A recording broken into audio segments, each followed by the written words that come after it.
الحمد للہ وکفا وسلام علی عباده الذین اصطفى اما بعد فاعوذ باللہ من الشیطان الرجیم بسم اللہ الرحمن الرحیم والسابقون الأولون من المهاجرين والأنصار والذين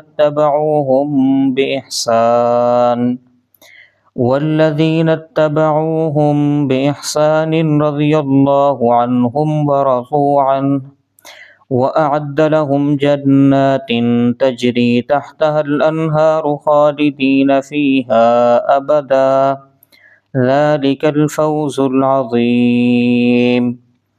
عن عبد الرحمن بن عوف رضي الله تعالى عنه أن النبي صلى الله عليه وسلم قال: أبو بكر في الجنة وعمر في الجنة وعثمان في الجنة وعلي في الجنة وطلحة في الجنة والزبير في الجنة وعبد الرحمن بن عوف في الجنة وسعد بن أبي وقاص في الجنة وسعيد بن زيد في الجنة وأبو عبيدة بن الجراح في الجنة.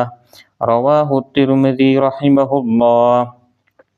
صدق الله العظيم وصدق رسوله النبي الكريم الأمين ونحن على ذلك من الشاهدين والشاكرين والحمد لله رب العالمين.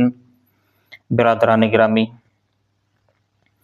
آج کے بیان میں عشرہ مبشرہ یعنی ان 10 عظیم اور مقدس ہستیوں کا تذکرہ ہوگا جن کو نبی کریم صلی اللہ علیہ وسلم نے دنیا میں ہی جنت کی خوشخبری سنا دی تھی.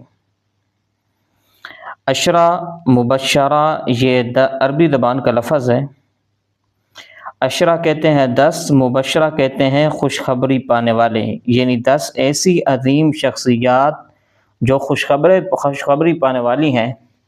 مراد اس سے یہ ہے کہ جن کو نبی کریم صلی اللہ علیہ وسلم نے دنیا میں ہی جنت کی بشارت ایک ہی مجلس میں عطا فرمائی تھی. سب سے پہلے تلاوت کردہ آیت کریمہ اور حدیث کا مطلب سمجھیں. اللہ تبارک و تعالی نے سورۃ توبہ میں فرمایا: والسابقون الاولون من المہاجرین. اللہ تبارک و تعالی نے اس آیت مبارکہ میں 3 جماعتوں کا ذکر کیا. والسابقون الاولون من المہاجرین کہ ایمان کی طرف سبقت کرنے والے مہاجرین جنہوں نے اللہ کی رضا اور خوشنودی کے لیے مکہ مکرمہ کو چھوڑا اور مدینہ منورہ کی طرف ہجرت کی. اور دوسری جماعت والانصار یعنی ایمان کی طرف سبقت کرنے والے انصار جنہوں نے اللہ کی رضا اور خوشنودی کے لیے مہاجرین کی خدمت کی، ان کو اپنے گھروں میں جگہ دی اور اپنے مال سے ان کا تعاون کیا. اور تیسری جماعت والذین اتبعوہم بإحسان متبعین جنہوں نے حضور اکرم صلی اللہ علیہ وسلم کی زندگی میں اسلام قبول کیا اور اخلاص کے ساتھ مہاجرین و انصار کی اتباع کی. تو ان تینوں جماعتوں کے لیے اللہ رب العزت نے پھر 3 نتائج ذکر کیے. سب سے پہلا نتیجہ رضی اللہ عنہم ورضوا عنہ کہ اللہ تبارک و تعالی ان سے راضی ہو چکا ہے اور یہ اللہ سے راضی ہو چکے ہیں. اور دوسرا نتیجہ وَأَعَدَّ لَهُمْ جَنَّاتٍ تَجْرِي تَحْتَهَا الْأَنْهَارُ اللہ رب العزت نے ان کے لیے بہشتیں، باغات اور جنتیں تیار کر رکھی ہیں جن کے نیچے نہریں بہہ رہی ہیں. اور تیسرا نتیجہ ذکر کیا خالدین فیہا ابدا یہ لوگ ان بہشتوں میں، ان باغات میں، ان جنتوں میں ہمیشہ ہمیشہ رہیں گے.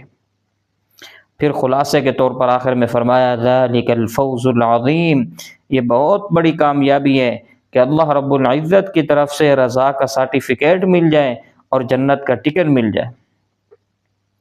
تو عشرہ مبشرہ جن کا ہم ذکر کرنے لگے ہیں وہ اس آیت کا اور والسابقون الاولون کا خصوصی مصداق ہے. اور حدیث مبارکہ جو ترمذی شریف کی تلاوت کی ہے اس میں حضرت عبد الرحمن بن عوف رضی اللہ تعالیٰ عنہ سے روایت ہے، فرماتے ہیں کہ نبی کریم صلی اللہ علیہ وسلم نے ارشاد فرمایا، ابو بکر جنت میں رضی اللہ تعالیٰ عنہ، عمر، عثمان، علی، طلحہ، زبیر، عبد الرحمن بن عوف، سعد بن ابی وقاص، سعید بن زید، ابو عبیدہ بن جراح رضی اللہ تعالی عنہم اجمعین، یہ جنت میں سے یعنی جنتی ہیں۔ ان 10 نفوس قدسیہ کو عشرہ مبشرہ پکارا جاتا ہے کہ جنہیں نبی کریم صلی اللہ علیہ وسلم نے ایک ہی مجلس میں دنیا ہی میں جنت کی خوشخبری سنا دی تھی۔ تو حدیث کی ترتیب کے مطابق عشرہ مبشرہ کا جو سب سے پہلا نام آتا ہے، جو سب سے پہلی شخصیت کا تذکرہ ہے، وہ ہے سیدنا ابو بکر صدیق رضی اللہ تعالیٰ عنہ۔ سیدنا ابو بکر صدیق رضی اللہ تعالیٰ عنہ مکہ کے عظیم و حسین تاجر تھے، 40,000 دراہم و دنانیر کے مالک تھے۔ سارا مال اسلام کے لیے حضور اکرم صلی اللہ علیہ وسلم کے قدموں میں نچھاور کر دیا۔ کسی نے صدیق اکبر رضی اللہ تعالیٰ عنہ سے پوچھا کہ تم نے سارا مال اللہ اور اس کے رسول کی رضا کے لیے خرچ کر دیا، آج تمہارے گھر میں فاقہ ہے، مہینے گزر جاتے ہیں چولہا نہیں جلتا، مہینے گزر جاتے ہیں ہانڈی نہیں چڑھتی، مہینے گزر جاتے ہیں کھانا نہیں پکتا، ابو بکر ذرا یہ تو بتلاؤ نا کہ جب بھوک ستاتی ہے، پیاس تڑپاتی ہے تو کیا کرتے ہو؟ تو سیدنا صدیق اکبر رضی اللہ تعالیٰ عنہ نے جواب دیا کہ جب مجھے بھوک ستاتی ہے، جب مجھے پیاس تڑپاتی ہے تو میں مسجد نبی میں چلا جاتا ہوں، پیارے نبی صلی اللہ علیہ وسلم کا پیارا اور حسین چہرہ دیکھتا ہوں، میری بھوک اور پیاس ختم ہو جاتی ہے۔ صدیق اکبر رضی اللہ تعالیٰ عنہ کی 3 آرزویں اور خواہشیں تھیں۔ سب سے پہلی النظر الی وجہ رسول اللہ، کہ میری دید ہو حضور اکرم صلی اللہ علیہ وسلم کا دیدار کرتا رہوں، میری بصارت ہو حضور کا بصیرت بھرا چہرہ دیکھتا رہوں، اور میری نظر ہو حضور صلی اللہ علیہ وسلم کا چاند سا مکھڑا تکتا رہوں۔ اور اللہ تبارک و تعالی نے صدیق کی یہ آرزو اور خواہش کو بڑے عجیب اور حسین انداز میں پورا فرمایا۔ صدیق اکبر رضی اللہ تعالیٰ عنہ نے حضور اکرم صلی اللہ علیہ وسلم کا دیدار تو کئی مرتبہ کیا، بچپن میں، جوانی میں، بڑھاپے میں کیا، مکہ اور مدینہ میں اور مہاجرین و انصار کے جھرمٹ میں کیا، لیکن اللہ تبارک و تعالیٰ نے ہجرت کے سفر میں صدیق کو نبی کا ساتھی بنا کر 3 دن رات تک غار ثور کا مسافر بنایا، اور پھر سیدنا صدیق اکبر کو نبی کریم صلی اللہ علیہ وسلم کے دیدار فرمایا۔ اور دوسری خواہش تھی وہ بنتی تحت رسول اللہ، کہ میری بیٹی ہو حضور صلی اللہ علیہ وسلم کے نکاح میں دے دوں۔ صدیق کی یہ خواہش بھی اللہ تعالیٰ نے پوری کی، اور صدیق اکبر کی بیٹی سیدہ عائشہ صدیقہ رضی اللہ تعالیٰ عنہ کو حضور اکرم صلی اللہ علیہ وسلم کی بیوی بنایا۔ صرف بیوی نہیں بلکہ تمام ازواج مطہرات سے صدیقہ کائنات رضی اللہ تعالیٰ عنہ کا شان بڑھایا، اور حضور اکرم صلی اللہ علیہ وسلم کی سب سے محبوب بیوی بنایا۔ اور تیسری خواہش تھی وہ انفاق مالی علی رسول اللہ، کہ میرا مال ہو اور حضور اکرم صلی اللہ علیہ وسلم کے قدموں پر نچھاور کر دوں، اور یہ خواہش بھی پوری ہوئی۔ غزوہ تبوک میں صدیق اکبر رضی اللہ تعالیٰ عنہ کا سارا مال حضور صلی اللہ علیہ وسلم کے قدموں میں نچھاور کرایا، جس کا واقعہ سیدنا عمر بن خطاب رضی اللہ تعالیٰ عنہ کی زبانی اس طرح ہے کہ غزوہ تبوک میں حضور اکرم صلی اللہ علیہ وسلم نے مسلمانوں سے تعاون کی اپیل کی۔ حضرت عمر رضی اللہ تعالیٰ عنہ فرماتے ہیں اس وقت میرے پاس وسعت اور مال کی کثرت کی، جبکہ صدیق اکبر رضی اللہ تعالیٰ عنہ کے پاس تنگی اور مال کی قلت تھی۔ میرے دل میں خیال آیا کہ صدیق رضی اللہ تعالیٰ عنہ ہر مرتبہ مجھ سے سبقت اور نمبر لے جاتے ہیں، آج میں صدیق سے نمبر اور سبقت لے جاؤں گا، کیونکہ میرے پاس مال زیادہ ہے اور صدیق رضی اللہ تعالیٰ کے پاس مال کم ہے۔ تو سیدنا عمر بن خطاب رضی اللہ تعالیٰ فرماتے ہیں میں گھر گیا، مال کو آدھا آدھا کیا، نصف مال بیوی بچوں کے لیے چھوڑا اور نصف مال اللہ اور اس کے رسول کے حوالے کیا۔ ادھر سے میں نے دیکھا کہ صدیق اکبر رضی اللہ تعالیٰ عنہ کا مال تھوڑا ہے اور میرا مال زیادہ ہے، تو میرا دل خوشی سے لبریز ہو گیا کہ آج جیت میری ہوگی۔ ترتیب بدل جائے گی، عمر کا پہلا نمبر ہوگا اور صدیق کا دوسرا نمبر ہوگا، لیکن عمر کا رضی اللہ تعالیٰ عنہ کے سوچنے کا انداز اور تھا، میرے نبی صلی اللہ علیہ وسلم کے پوچھنے کا انداز اور تھا۔ نبی کریم صلی اللہ علیہ وسلم نے حضرت عمر سے پوچھا کتنا مال لائے ہو اور کتنا گھر چھوڑ آئے ہو؟ حضرت عمر رضی اللہ تعالیٰ نے جواب دیا، یا رسول اللہ آدھا مال لایا ہوں اور آدھا مال بیوی اور بچوں کے لیے چھوڑ کے آیا ہوں۔ میرے نبی کریم صلی اللہ علیہ وسلم نے حضرت صدیق اکبر رضی اللہ تعالیٰ سے پوچھا کتنا مال لائے ہو اور کتنا گھر میں چھوڑ کے آئے ہو؟ تو حضرت ابوبکر صدیق رضی اللہ تعالیٰ نے جواب دیا، یا رسول اللہ سارا مال لے کر آیا ہوں، گھر میں اللہ اور اس کے رسول کا پیار اور محبت چھوڑ کر آیا ہوں۔ حضرت عمر رضی اللہ تعالیٰ فرماتے ہیں، یہ صورتحال دیکھ کر میں نے کہا، لا اسابقک الی شیء ابدا، اے ابو بکر میں کبھی بھی تجھ سے سبقت حاصل نہیں کر سکتا۔ اور عشرہ مبشرہ میں کہ جو دوسرے رکن ہیں وہ ہے سیدنا عمر بن خطاب رضی اللہ تعالیٰ عنہ۔ یہ مکہ کے عظیم اور بہادر، جرت مند اور غیرت مند آدمی تھے اور مراد پیغمبر کہلاتے ہیں، اس لیے کہ نبی کریم صلی اللہ علیہ وسلم نے دعا مانگی، اللہم اعز الاسلام بعمر بن الخطاب او بعمر بن حشام۔ تو پیارے نبی کریم صلی اللہ علیہ وسلم نے اعلان فرمایا تھا کہ عمر، لوگ دنیا میں آتے ہیں اور دنیا سے رخصت ہو جاتے ہیں، جانے والوں کو یار دوست روتے ہی ہیں، بیوی بچے روتے ہیں، علاقے والے اور محلے والے روتے ہیں، لیکن عمر سن لے، جب تیرا جنازہ اٹھے گا قیامت تک تجھے محمد صلی اللہ علیہ وسلم کا دین روتا رہے گا۔ یہ سیدنا عمر بن خطاب رضی اللہ تعالیٰ عنہ ہیں۔ اور عمر بن خطاب رضی اللہ عنہ کی دو آرزویں اور خواہشیں اور دعائیں تھیں، ایک یہ تھی کہ اے اللہ مجھے شہادت کی موت عطا فرما، اور دوسری یہ تھی کہ اللہ آپ کے اپنے حبیب کے جو شہر ہے اس میں مجھے وفات ہو میری۔ تو اللہ تبارک و تعالی نے سیدنا عمر بن خطاب رضی اللہ تعالیٰ عنہ کی جو دو چیزیں مانگی تھیں وہ دونوں چیزیں نصیب کر دیں۔ اور عشرہ مبشرہ کے جو تیسرے رکن ہیں وہ سیدنا عثمان ذو النورین رضی اللہ تعالیٰ عنہ ہیں۔ حضرت سیدنا عثمان بن عفان رضی اللہ تعالیٰ عنہ مکہ کے عظیم شرم و حیا والے انسان تھے، جن کے بارے میں حضور اکرم صلی اللہ علیہ وسلم نے ارشاد فرمایا، الا استحیی من رجل تستحیی منہ الملائکہ، کیا میں ایسے آدمی سے حیا نہ کروں جس سے رب کے فرشتے بھی حیا کرتے ہیں۔ جب باغیوں نے بغاوت کی، 40 دن کا محاصرہ کیا، تو سیدنا عثمان بن عفان رضی اللہ تعالیٰ عنہ نے 40 دن رات کا روزہ رکھا، بھوکے پیاسے رہے۔ سیدنا عثمان بن عفان رضی اللہ تعالیٰ عنہ سے کسی نے پوچھا کہ عثمان ذرا بتلائیں، عثمان ذرا سمجھائیں، تو جب بھوک ستاتی ہے، پیاس تڑپاتی ہے تو کیا کرتے ہو؟ تو سیدنا عثمان بن عفان رضی اللہ تعالیٰ فرمایا کہ جب مجھے بھوک ستائے تو میں رب کا قرآن پڑھتا ہوں، جب مجھے پیاس تڑپاتی ہے تو میں رب کی نماز پڑھتا ہوں، تو میری بھوک اور پیاس ختم ہو جاتی ہے۔ اور سیدنا عثمان بن عفان رضی اللہ تعالیٰ عنہ کی جو تمنائیں، آرزویں اور خواہشیں تھیں، ان میں سے ایک چیز قرآن مجید کی تلاوت تھی، اس لیے جب شہادت کا وقت آیا تو آپ قرآن مجید کی تلاوت میں مصروف تھے، اور آپ کے خون کے قطرے قرآنی آیت فَسَيَكْفِيكَهُمُ اللَّهُ وَهُوَ السَّمِيعُ الْعَلِيمُ پر گرے۔ اور حدیث مبارکہ کی روح سے چوتھے نمبر پر جو عشرہ مبشرہ میں جن کا تذکرہ آیا ہے وہ ہیں سیدنا علی المرتضی رضی اللہ تعالیٰ عنہ۔ یہ مکہ کے عظیم علم اور شجاعت والے انسان تھے۔ حضرت علی رضی اللہ تعالیٰ عنہ ایک مرتبہ بیت المال میں داخل ہوئے۔ کب داخل ہوئے تھے؟ جب مکہ فتح ہو چکا تھا، خیبر فتح ہو چکا تھا، روم و فارس فتح ہو چکے تھے، آدھی دنیا کا مال اسلامی بیت المال میں موجود تھا، سونا چاندی ہیرے اور جواہرات کے یوں ڈھیر لگے ہوئے تھے جیسے آج ہماری منڈیوں میں گندم، چاول اور کپاس کے ڈھیر لگے ہوتے ہیں۔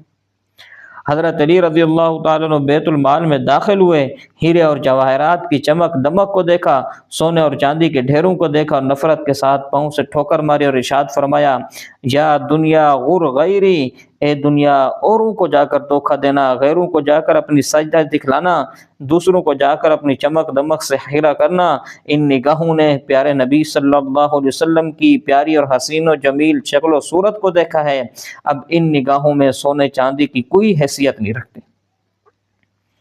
عبد الرحمن ابن ملجم جب اس نے سیدنا علی ابن ابی طالب رضی اللہ تعالیٰ عنہ پر تلوار سے حملہ آور ہوا تو آپ نے فزت ورب الکعبہ کا نعرہ مستانہ لگا کر شہادت کو گلے لگایا تھا۔ اور عشرہ مبشرہ کے جو 5ویں رکن ہیں وہ ہے سیدنا طلحہ رضی اللہ تعالیٰ عنہ۔ حضرت طلحہ رضی اللہ تعالیٰ عنہ والسابقون الاولون کا مصداق ہیں۔ حضرت صدیق اکبر رضی اللہ تعالیٰ عنہ کی تعلیم و تلقین سے اسلام قبول کیا اور انہی کی معیت میں حضور اکرم صلی اللہ علیہ وسلم کی خدمت میں حاضر ہوئے، اور حضرت طلحہ رضی اللہ تعالیٰ عنہ ان 6 اصحاب میں سے ہیں جنہیں عمر بن خطاب رضی اللہ تعالیٰ عنہ نے خلافت کا اہل قرار دیا تھا۔ حضرت عمر رضی اللہ تعالیٰ عنہ عشرہ مبشرہ میں سے 6 حضرات کو خلافت کا اہل قرار دیا تھا، حضرت علی، حضرت عثمان، حضرت زبیر، حضرت طلحہ، حضرت سعد اور حضرت عبد الرحمن بن عوف رضی اللہ تعالی عنہم اجمعین کو۔ اور حضرت عمر رضی اللہ تعالیٰ عنہ نے اپنی وفات کے وقت اسلامی ریاست کا نظام سنبھالنے کے لیے عشرہ مبشرہ میں سے جن 6 افراد پر مشتمل خلافت بورڈ کے قیام کا فیصلہ کیا تھا، حضرت طلحہ رضی اللہ تعالیٰ عنہ ان میں بھی شامل تھے۔ حضرت عمر رضی اللہ تعالیٰ عنہ نے ان 6 حضرات پر مشتمل خلافت بورڈ تجویز کیا تھا، حضرت علی، حضرت عثمان، حضرت طلحہ، حضرت زبیر، حضرت سعد بن ابی وقاص اور حضرت عبد الرحمن بن عوف رضی اللہ تعالی عنہم اجمعین۔ اس لیے کہ عشرہ مبشرہ میں سے حضرت ابو عبیدہ بن جراح رضی اللہ تعالی عنہ کی وفات ہو چکی تھی، جبکہ حضرت سعید بن زید رضی اللہ تعالی عنہ کو رشتہ داری کی وجہ سے حضرت عمر رضی اللہ تعالی عنہ نے خلافت بورڈ کا حصہ نہ بنایا۔ غزوہ بدر میں حضور اکرم صلی اللہ علیہ وسلم نے حضرت طلحہ اور حضرت سعید بن زید رضی اللہ تعالیٰ عنہ کو قریش کے قافلے کے حالات معلوم کرنے کے لیے مقرر فرمایا، چنانچہ یہ اس وقت واپس آئے جب حضور اکرم صلی اللہ علیہ وسلم سے بدر سے واپس تشریف لا رہے تھے، لیکن حضور صلی اللہ علیہ وسلم نے ان دونوں حضرات کو مال غنیمت میں سے حصہ بھی دیا اور ثواب کی خوشخبری بھی سنائی۔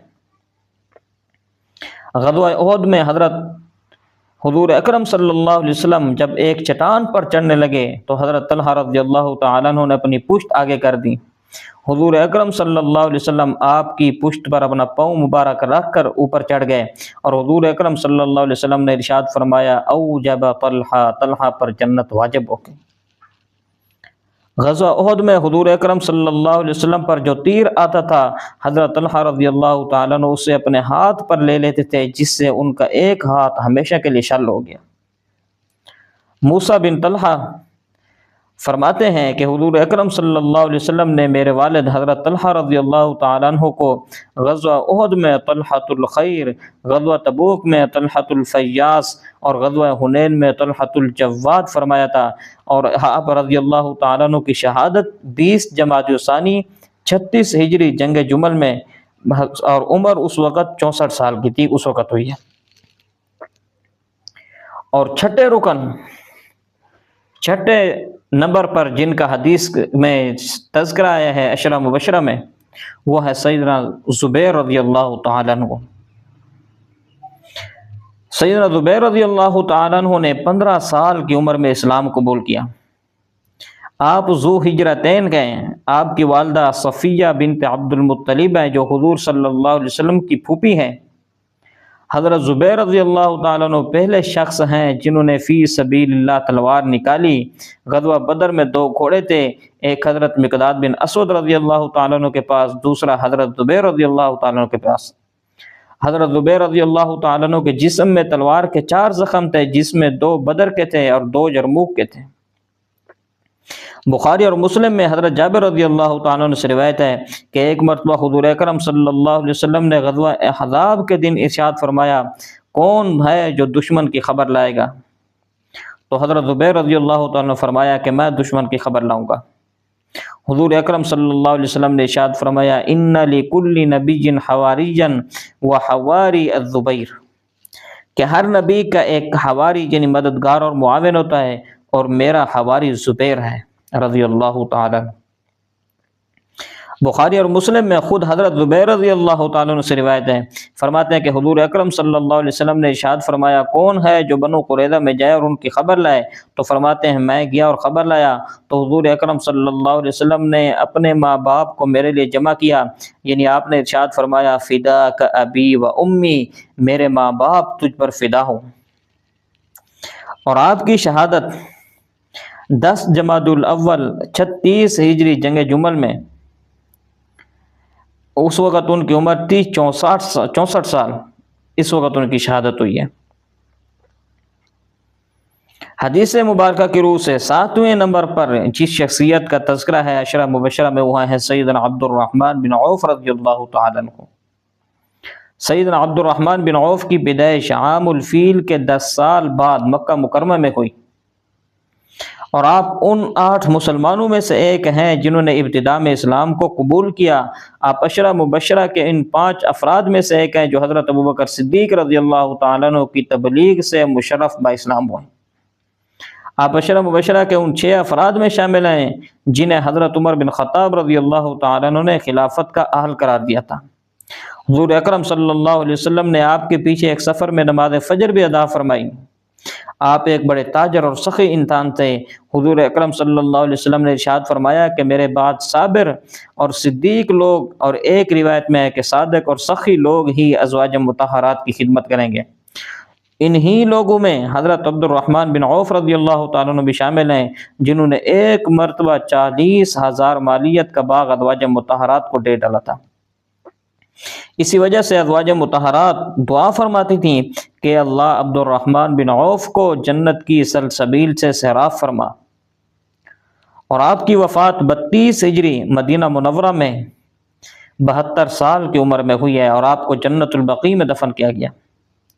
آپ کے انتقال کے بعد آپ کی وصیت کے مطابق 100 اصحاب بدر میں 400 دینار اور عام غرباء اور مساکین میں 50 ہزار دراہم اور مجاہدین میں 1000 گھوڑے تقسیم کیے گئے۔ اور عشرہ مبشرہ میں جو 8ویں نمبر پہ آتے ہیں وہ ہیں حضرت سعد بن ابی وقاص رضی اللہ تعالیٰ عنہ۔ حضرت سعد بن ابی وقاص رضی اللہ تعالیٰ عنہ حضور صلی اللہ علیہ وسلم کی والدہ کے چچا زاد بھائی ہیں، کیونکہ حضرت آمنہ رضی اللہ تعالیٰ عنہ کے والد وہیب ہیں جو حضرت سعد رضی اللہ تعالیٰ عنہ کے والد ابی وقاص کے بھائی ہیں۔ اس لیے حضور اکرم صلی اللہ علیہ وسلم نے کئی مواقع پر حضرت سعد رضی اللہ تعالیٰ عنہ کو ماموں کہہ کر مخاطب فرمایا۔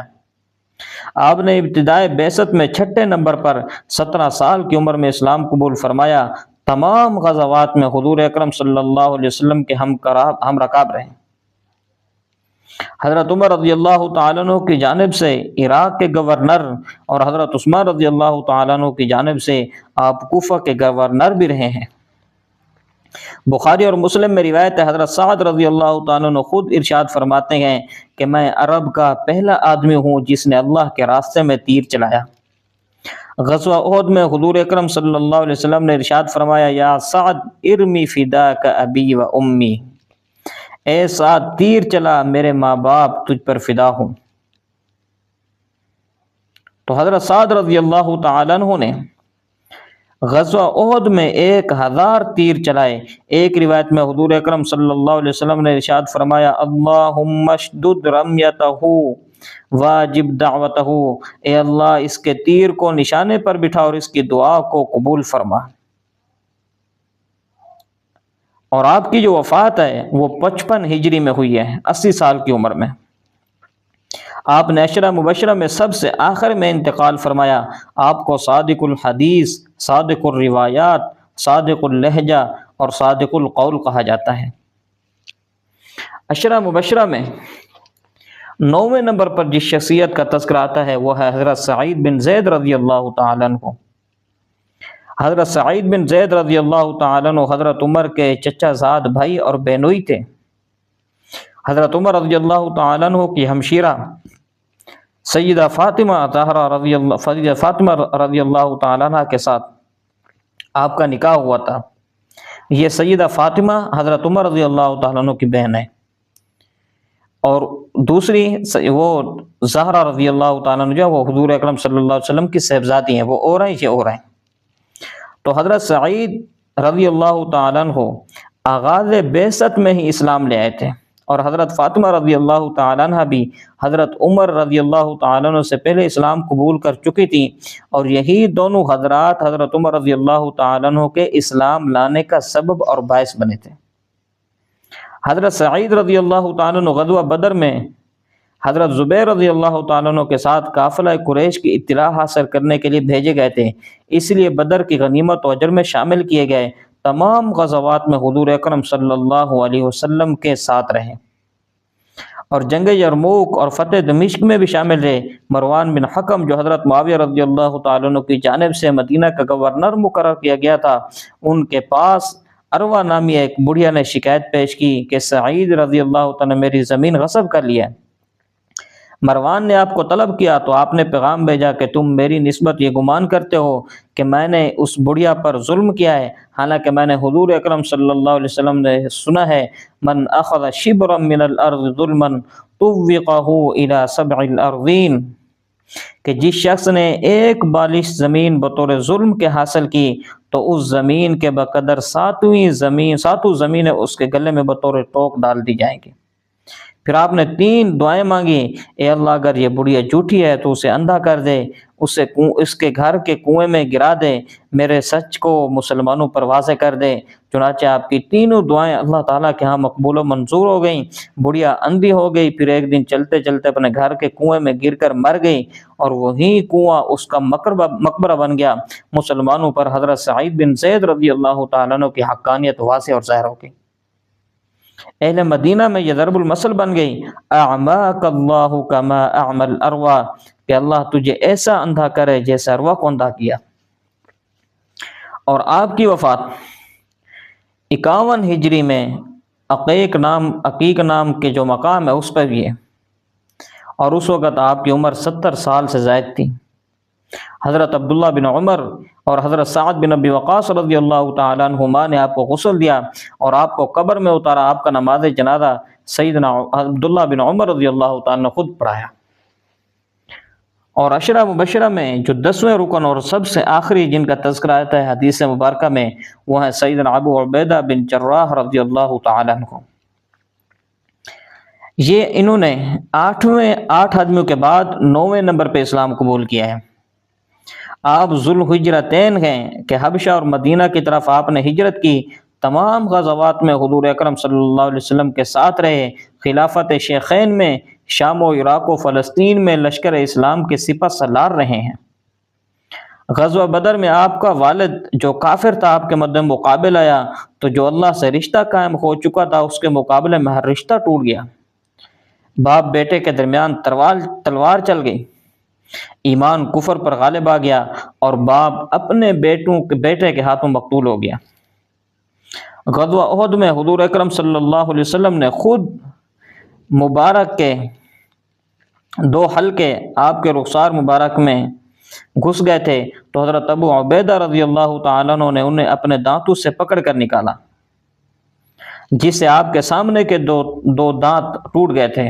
2 دانت گرنے کے باوجود آپ کا چہرہ پہلے سے بھی زیادہ خوبصورت و خوشنما نظر آتا تھا۔ مسلم شریف میں روایت ہے، حضرت عائشہ رضی اللہ تعالیٰ عنہ سے سوال کیا گیا کہ اگر حضور اکرم صلی اللہ علیہ وسلم کسی کو خلیفہ مقرر کرتے تو وہ کون ہوتا؟ آپ نے کہا ابوبکر صدیق رضی اللہ تعالیٰ عنہ۔ پھر سوال ہوا ان کے بعد، جواب ملا عمر بن خطاب رضی اللہ تعالیٰ عنہ۔ پھر سوال ہوا ان کے بعد، تو جواب ملا ابو عبیدہ بن جراح رضی اللہ تعالیٰ عنہ کو۔